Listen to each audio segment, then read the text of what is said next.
దేవుని నామానికి స్తోత్రం కలుగును గాక.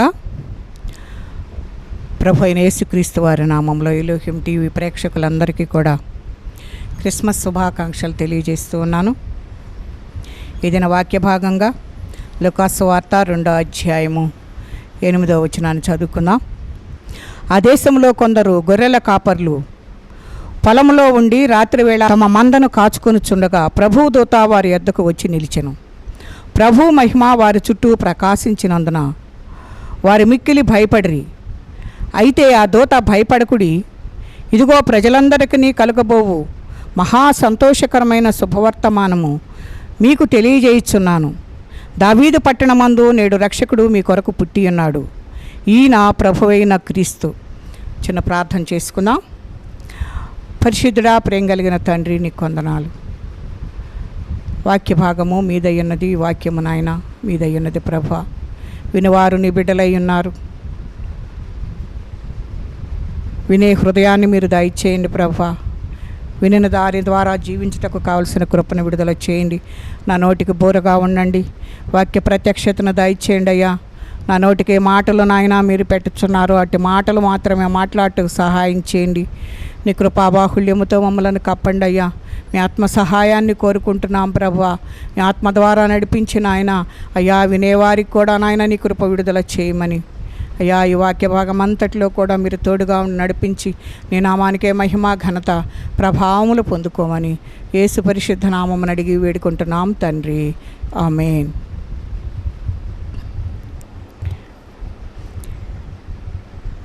ఈ వాక్య భాగాన్ని మనం జ్ఞాపకం చేసుకుంటే లూకాసు వార్త 2వ అధ్యాయము 8వ వచనములో, ఆ దేశంలో కొందరు గొర్రెల కాపరులు పొలములో ఉండి తమ మందను కాచుకొనుచుండగా ప్రభుదూత వారి యొద్దకు వచ్చి నిలిచెను.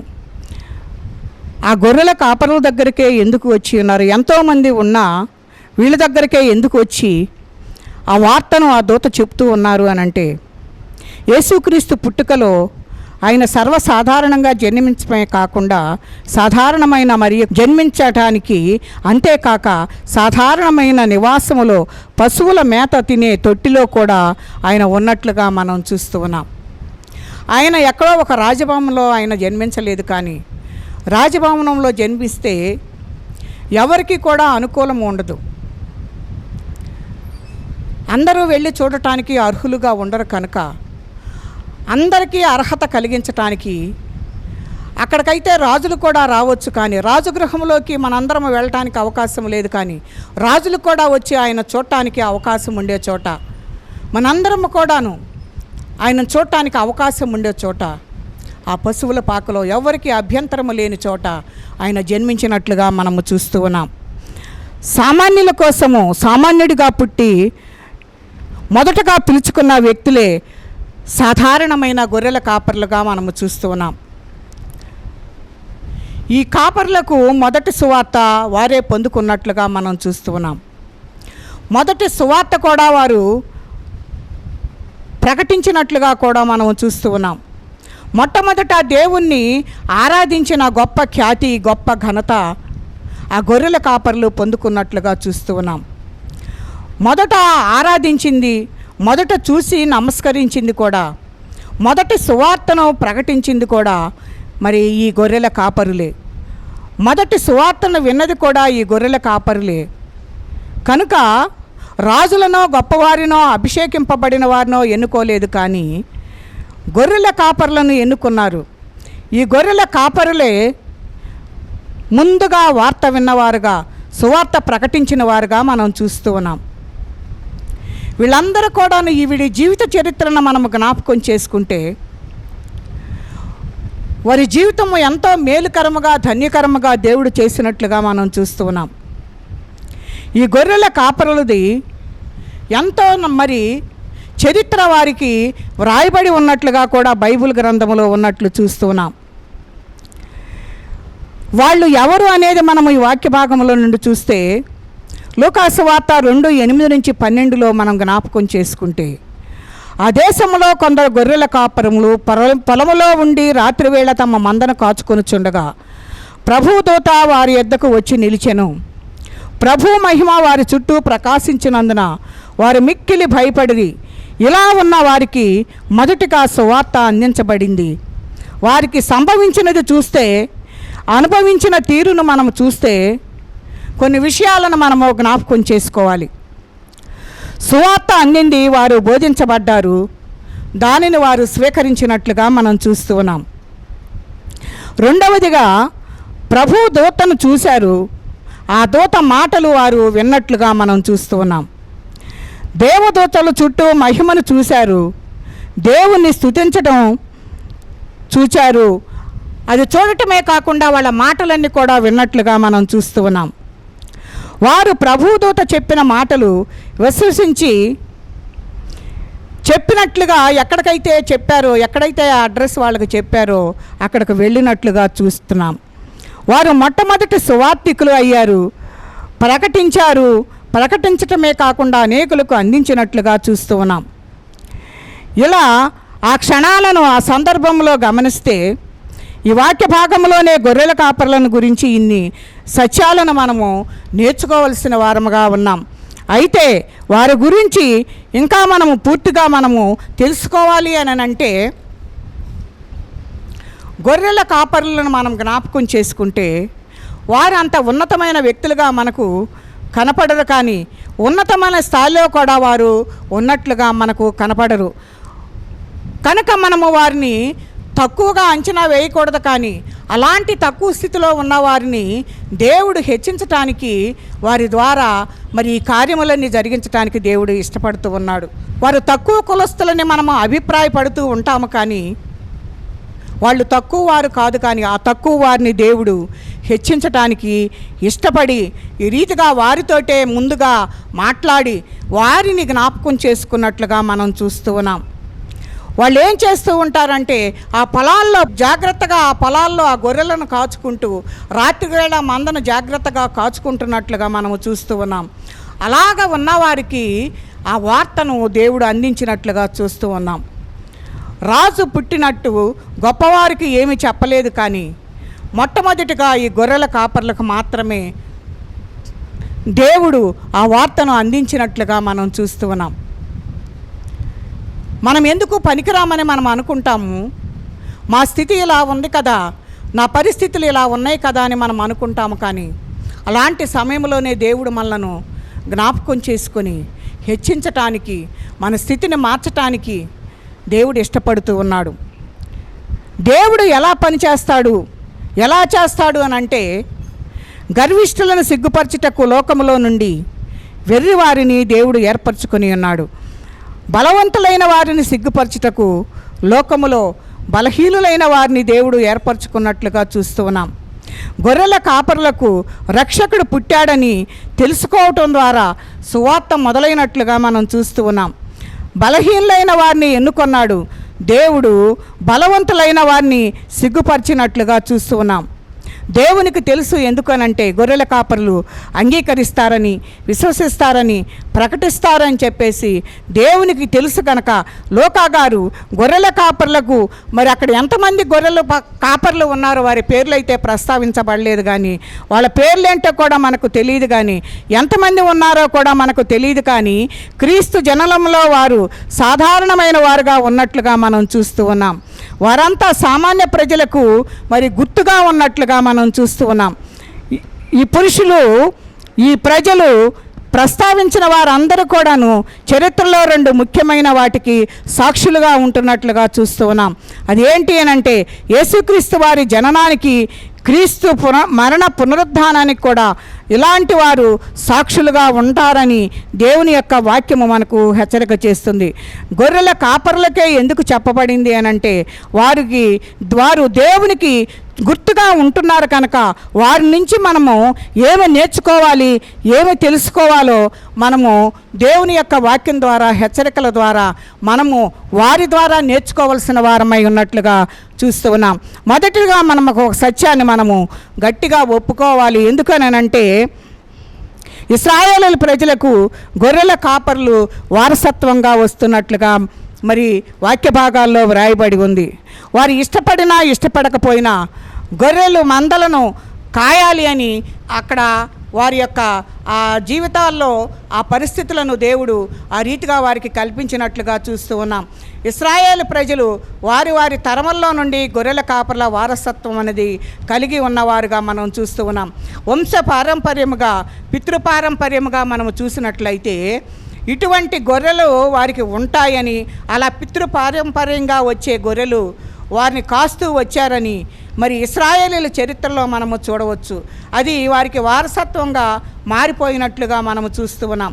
యోబు గారిని మనం జ్ఞాపకం చేసుకుంటే ఆయనకు 14,000 గొర్రెలు ఉన్నట్లుగా చూస్తూ ఉన్నాం. దావీదు కూడా గొర్రెలు చాలా సంవత్సరములు మేపినట్లుగా మనం చూస్తూ ఉన్నాం. అలా గొర్రెలను మేపుతుంటే ఆ గొర్రెల దొడ్డిలో నుండే దేవుడు మరి ఆ దావీదును ఎన్నుకొని మరి రాజుగా చేసినట్లుగా మనం చూస్తూ ఉన్నాం. ఇలా ఇశ్రాయేలు ప్రజలలో వారసత్వంలో ఎవరో ఒకరు ఆ గొర్రెల కాపర్లుగా ఉంటున్నారు అనేది మనము మరి జ్ఞాపకం చేసుకోవాలి. రెండవదిగా మనం జ్ఞాపకం చేసుకుంటే ఇశ్రాయేలు కుటుంబంలో చిన్నవాడు గొర్రెల కాపర్లుగా ఉండుట మనము చూస్తూ ఉన్నాం. దావీదు మరి ఆ ఇంటిలో చిన్నవాడుగా ఉన్నాడు.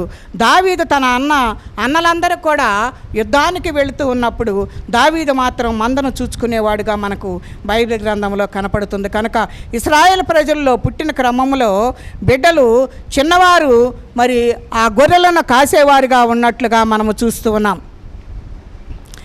చిన్నవానికి మరి ఆ స్థానాన్ని ఇచ్చి ఆ గొర్రెలను కాయటానికి మరి వాళ్ళందరూ కూడాను సిద్ధపరుస్తూ ఉన్నట్లుగా చూస్తూ ఉన్నాం. యాకోబు కుమారులు 12 మందిలో చిన్నవారిద్దరు కూడా ప్రాధాన్యత వారికి ఇవ్వలేదు, కానీ తక్కువగా చూసేవారు అన్నలంతా. కానీ దావీదు విషయంలో కూడా అత్యంత అల్పుడు, చిన్నవాడు, తన సహోదరుడు రాజయ్యాడని అతని సహోదరులందరూ కూడాను మరి ఆయనపై ద్వేషాన్ని పెంచుకున్నట్లుగా కూడా మనము చూస్తూ ఉన్నాం. కనుక ఆ చిన్నవాడిని దేవుడు ఎన్నుకున్నట్లుగా మనము చూస్తూ ఉన్నాం. కనుక తన మీద కోపాన్ని పెంచుకుంటున్నట్లుగా కూడా మనము చూస్తూ ఉన్నాం. కనుక వారిని మనము జ్ఞాపకం చేసుకోవటానికి ఆ చిన్నవారిని జ్ఞాపకం చేసుకున్న దేవుడు చిన్నమంద భయపడకుడి అని దేవుడు మనతో కూడా మాట్లాడుతూ ఉన్నాడు. మరి చిన్నవాడైన దావీదును దేవుడు ఎన్నుకున్నాడు. ఆ ఎన్నుకొని రాజు యొక్క మరి రాజుగా చేసే ఆ సింహాసనాన్ని అధిష్ఠించటానికి దేవుడు ఎంతో గొప్ప కార్యం చేశాడు. మనము చిన్నవారమని దాన్ని మరి చిన్న చూపులు చూచేవారిని చూసి మనము భయపడవలసిన అవసరం లేదు. కానీ దేవుడు వారినే ఎన్నుకొని వారి ద్వారా అనేకమైన కార్యములు చేయటానికి దేవుడు ఇష్టపడుతున్నట్లుగా చూస్తూ ఉన్నాం. అలాగననే ఈ ఎన్నికలేని ఈ గొర్రెల కాపర్లను దేవుడు ఎన్నుకొని స్వార్థికులుగా చేసి ఆ విలువలేని వారికి విలువను తెచ్చి ఆ గొర్రెల కాపర్లకు మరి ఆ వార్తను అందించినట్లుగా మనము చూస్తూ ఉన్నాం.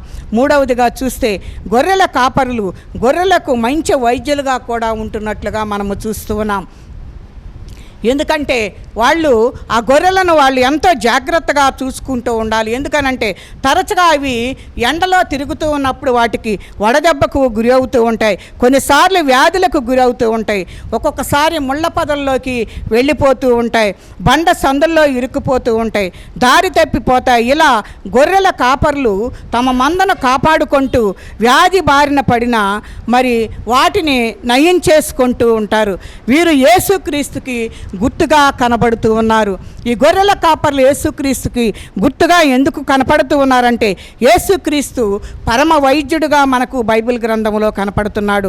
మరి మంచి డాక్టర్ అని మరి పిలువబడుతూ ఉన్నాడు. మనకు మంచి వైద్యమును ఆయన మన గాయాలను కట్టి ఆయన మనలను మరి జాగ్రత్తగా వాటి నుంచి విడుదల కలిగించడానికి ఆయన ఇష్టపడుతున్నట్లుగా మనము చూస్తూ ఉన్నాం.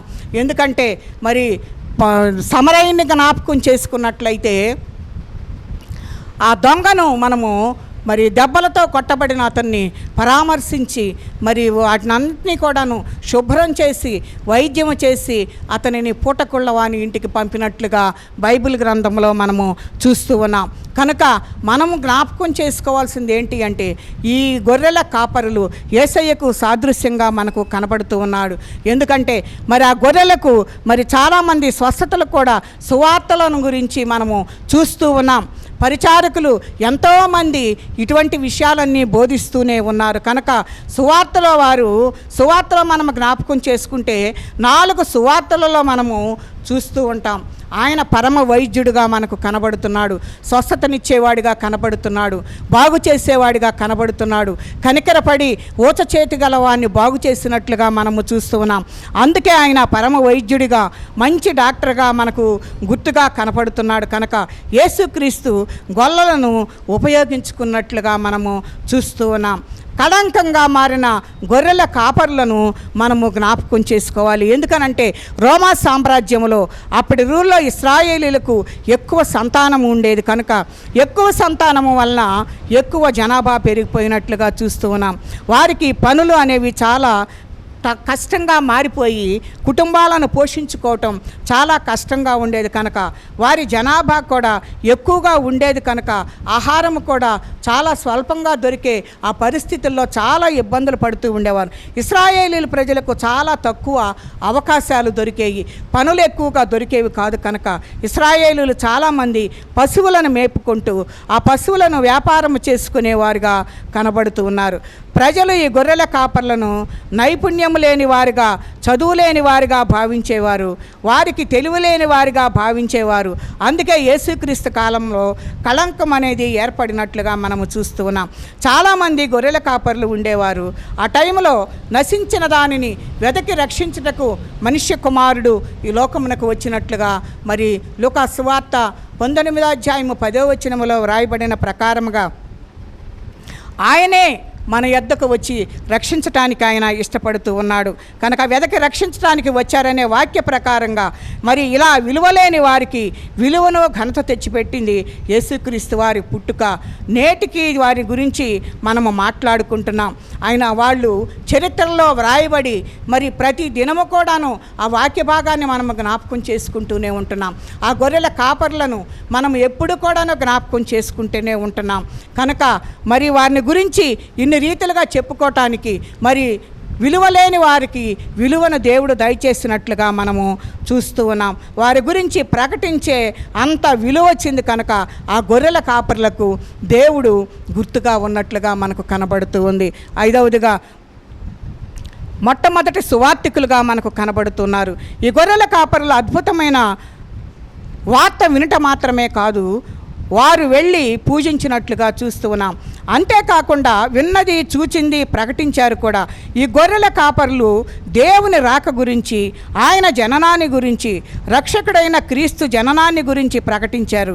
కనుక వారు చూచి ఈ శిశువును గూర్చి తమతో చెప్పబడిన మాటలు ప్రచురం చేసిరి. గొర్రెల కాపరులు తమతో చెప్పిన సంగతులను గూర్చి విన్నవారందరూ మిక్కిలి ఆశ్చర్యపడిరి అనేది లూకా సువార్త 2:17-18 వచనాల్లో మనము గమనించుకుంటూ ఉంటాం.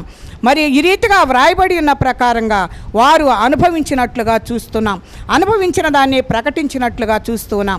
అంతేకాదు కానీ ప్రకటించిన వారంతా కూడా ఆశ్చర్యపడినట్లుగా మనము, ఆ విన్నవారంతా కూడాను ఆశ్చర్యపడినట్లుగా మనము చూస్తూ ఉన్నాం.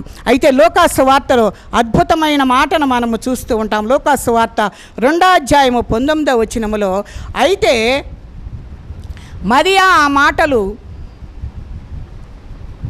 విని అవన్నీ కూడాను తమ హృదయంలో తలపోసుకొనుచు భద్రము చేర్చుకొనును అని ఆ మాటలు ఎంత అద్భుతంగా వ్రాయబడి ఉన్నాయో చూడండి. తలపోసుకొని భద్రం చేసుకున్నాను అని వాక్య భాగంలో మనకు తెలియజేస్తూ ఉన్నారు. అంతేకాదు ప్రకటించటం మాత్రమే కాకుండా గొర్రెల కాపరుల్లో ఉన్న గొప్ప లక్షణం ఏంటి అని అంటే లూకా సువార్త 2వ అధ్యాయము 20వ వచనములో అంతటా గొర్రెల కాపరులు తమకు చెప్పబడినట్లుగా తాము విన్న వాటిని కన్న వాటిని అన్నిటిని గూర్చి దేవుణ్ణి మహిమపరచుతూ స్తోత్రము చేయిచు తిరిగి వెళ్ళిరి అని దేవుని యొక్క వాక్యము మనకు హెచ్చరిక చేస్తుంది. వాళ్ళు సువార్త చెప్పి వెళ్ళిపోలేదు, వాళ్ళు దేవుణ్ణి మహిమపరిచినట్లుగా చూస్తూ ఉన్నాం, స్తోత్రము చేసినట్లుగా చూస్తూ ఉన్నాం, ఆనందాన్ని తీసుకుని వెళ్ళినట్లుగా మనము చూస్తూ ఉన్నాం. గొర్రెల కాపర్లకు ఎంతో సంతోషము, ఆనందము. దేవుణ్ణి స్తుతించారు, దేవుణ్ణి చూచారు, వాళ్ళు కన్నులారా ఆయన చూచినట్లుగా చూస్తూ ఉన్నాం.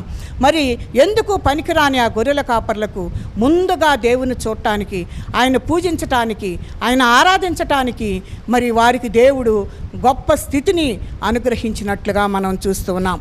6వదిగా చూసినట్లయితే గొర్రెల కాపర్లకు యేసుకు ఉన్న స్వారూప్యాన్ని మనము జ్ఞాపకం చేసుకున్నాం.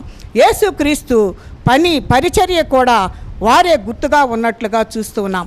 గొర్రెల కాపరులను ఎన్నుకోవడానికి కారణం ఏంటి అని అంటే, వారిని ఎందుకు ఎన్నుకున్నాడంటే యేసుక్రీస్తుకు గుర్తుగా ఉన్నారు కాబట్టి. గొర్రెల కాపర్ల పని గొర్రెలను సురక్షితంగా ఉంచటం, ఆ మందకు ఆహారం అందించడం, వైద్యం చేయడం, మంచి మార్గంలో నడిపించటం గొర్రెల కాపర్ల పని. ఇది యేసు తన ప్రజలకు ఎలా చూస్తారో తెలియపరచటానికి అలాంటి వారిని పుట్టినప్పుడే జ్ఞాపకం చేసినట్లుగా చూస్తూ ఉన్నాం. మంచి గొర్రెల కాపరి అని ముందే గుర్తుగా చూపించారు. మానవ జీవితాలు మందను వారి పాపాల నుండి రక్షించటానికి, వాటిని సురక్షితంగా ఉంచటం యేసుక్రీస్తు వారి పని కనుక యేసును యోహాను సువార్త 10వ అధ్యాయము 1వ వచనం నుండి 11వ వచనం వరకు మనం చూస్తే యేసు గురించి గొర్రెల కాపరిగా పోల్చి గొర్రెల కాపరిగానే మాట్లాడతారు. యోహాను సువార్త 10:11లో నేను గొర్రెలకు మంచి కాపరిని, మంచి కాపరి గొర్రెల కొరకు తన ప్రాణం పెట్టును అని అక్కడ వాక్య భాగంలో వ్రాయబడి ఉంటుంది.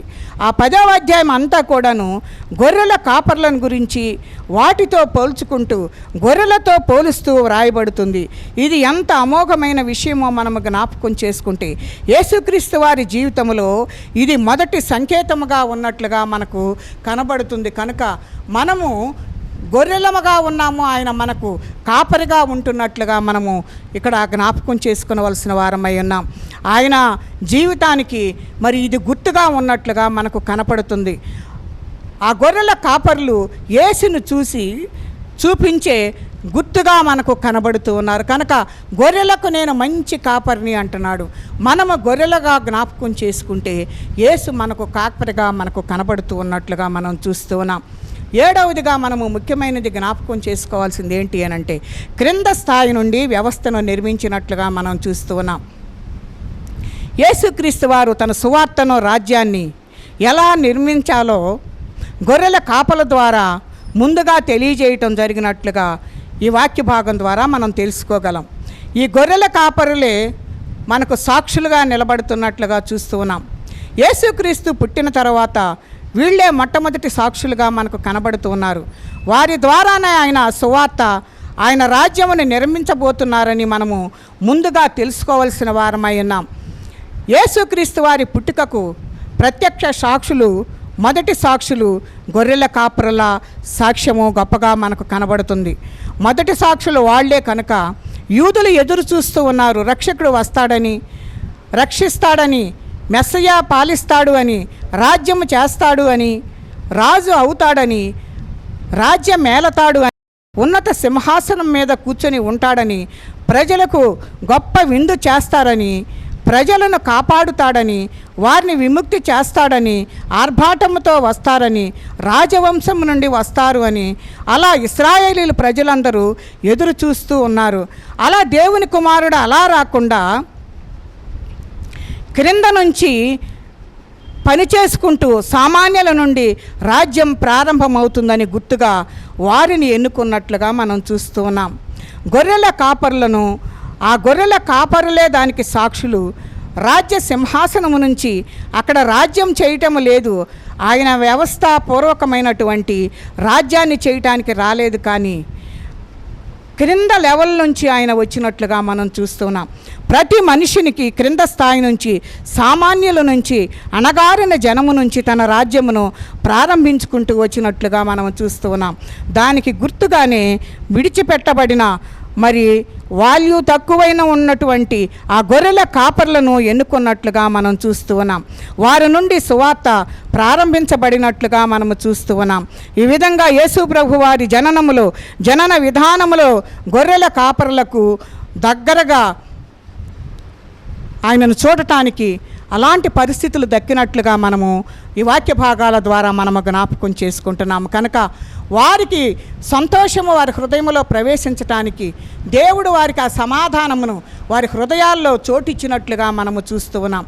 ఈ విషయములన్నీ గ్రహించితే మనకంటూ చాలా అద్భుతమైన సంగతులను మరి ఈ గొర్రెల కాపల ద్వారా మనము నేర్చుకోవలసిన వారమై ఉన్నాము. కనుక ఎందుకంటే గొర్రెల కాపరులు ప్రాముఖ్యత అలా ఉంది కనుక ఈ గొర్రెల కాపరులకు దేవుడిచ్చిన స్థలం అలాంటిదిగా మనకు కనపడుతుంది. యేసుక్రీస్తు వారే తాను గొర్రెల కాపరి దేవుడిచ్చిన స్థానం అలాంటిది కనుక అలాగ చెప్పుకోవడానికి వారు గుర్తుగా ఉన్నారని మనము ఈ వాక్య భాగాల ద్వారా మనము జ్ఞాపకం చేసుకోవాలి. వీరు తీసుకొని రాబడిన ఆ విషయములన్నీ కూడా ప్రాముఖ్యమైనవిగా మనము గమనించాలి. వాటిని మనము నేర్చుకుంటున్నాము కనుక ఇంత గొప్ప విలువైన భాగ్యాన్ని దేవుని పనిలో గొర్రెల కాపర్లకు భాగస్థులుగా ఉండటం ఎంతో ధన్యకరమైనది. కనుక వారు ఎంతో ధన్యజీవులు. ఎందుకంటే ముందుగా యేసు పుట్టినప్పుడు వారు మాత్రమే చూశారు. వారే ధన్యులుగా మనకు కనబడుతూ ఉన్నారు. నీవు నేనైతే ఆయన చూడలేదు, కానీ మరి ఆ గొర్రెల కాపరులు అయితే దేవుని యొక్క మరి ఆ ముఖ దర్శనము చేసుకున్నట్లుగా మనము చూస్తూ ఉన్నాం.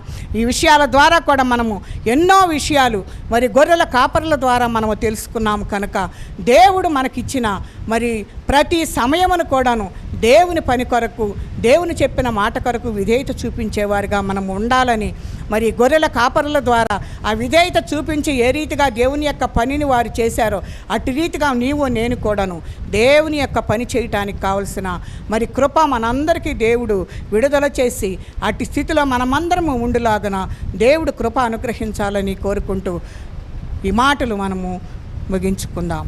దేవుడి కొద్ది మాటలు మన వినికిడిలో దీవించి ఆశీర్వదించునుగాక. చిన్న ప్రార్థన చేసుకుందాం.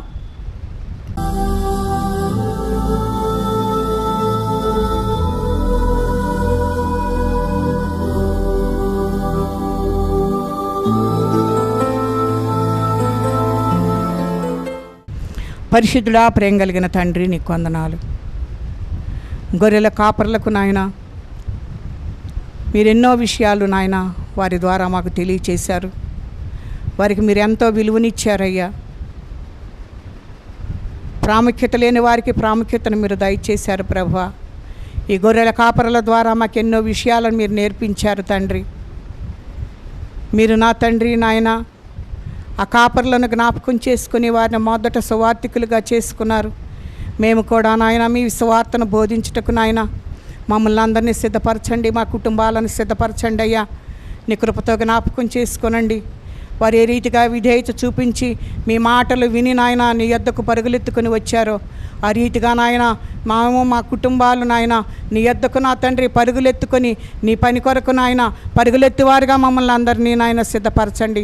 నీ రాజ్య వ్యాప్తి కొరకు నాయన మమ్మల్ని సిద్ధపరచండి ప్రభువా. నీకు వందనాలు చెల్లించుకుంటూ అయ్యా మీకు విధేయత చూపించిన ఆయన అయ్యా నీ రాజ్యానికి వారసులుగా మమ్మల్ని చేయమని అయ్యా నా తండ్రి గొర్రెల కాపరులను ప్రభువా ఎంతో ఉన్నతమైన స్థితిలోనికి నడిపించిన దేవుడవు మమ్మల్ని కూడా నాయన నిన్ను జ్ఞాపకం చేసుకుంటూ నీ రాజ్య వ్యాప్తిలో మిమ్మల్ని నుంచి నాయన అయ్యా నా తండ్రి అటు ఉన్నతమైన స్థితిని మాకందరికీ దయచేయమని యేసు పరిశుద్ధ నామమున అడిగి వేడుకుంటున్నాం తండ్రి.